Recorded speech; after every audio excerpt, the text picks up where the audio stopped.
জীবন দিয়েছে, শহীদ হয়েছে, 30,000 আহত হয়েছে। অথচ এখন আমরা কি দেখতে পাচ্ছি? আমরা দেখতে পাচ্ছি এখন পর্যন্ত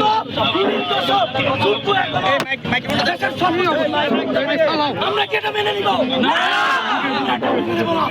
চুপুর বিরুদ্ধে স্লোগান হবে, বিরুদ্ধে স্লোগান হবে।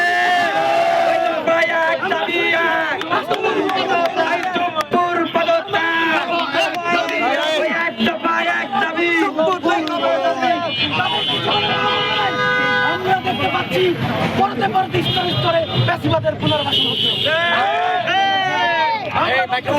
অবিলম্বে চুপুর বদলে করতে হবে। ইন্টারিম সরকার চরম ব্যর্থতার পরিচয় দিয়েছে।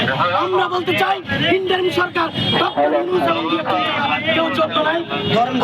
ডক্টর ইউনূস এবং কয়েকজন কতিপয় ছাত্রটা ছোট্টগুলো উপদেষ্টা আমরা দেখতে পাচ্ছি না। আমরা বলতে চাই এই উপদেষ্টা পরিষদ অবিলম্বে ভেঙে দিয়ে পুনর্গঠন করতে হবে। সরকার গঠন করতে হবে। দরকার বিপ্লবী সরকার, এই মুহূর্তে দরকার বিপ্লবী সরকার, এই মুহূর্তে দরকার বিপ্লবী সরকার। বায়াত তাবিয়াত চুপুর পদত্যাগ, বায়াত তাবিয়াত চুপুর পদত্যাগ, চুপুর পদত্যাগ, বায়াত তাবিয়াত চুপুর পদত্যাগ, বায়াত তাবিয়াত, বায়াত তাবিয়াত চুপুর পদত্যাগ। আচ্ছা, আমরা রয়েছে এবং সেনাবাহিনী রয়েছে এবং খুনি হাসিনা বাংলাদেশ থেকে পালিয়ে গেছে, কিন্তু খুনি হাসিনা মনোনীত রাষ্ট্রপতি এখনো বহাল।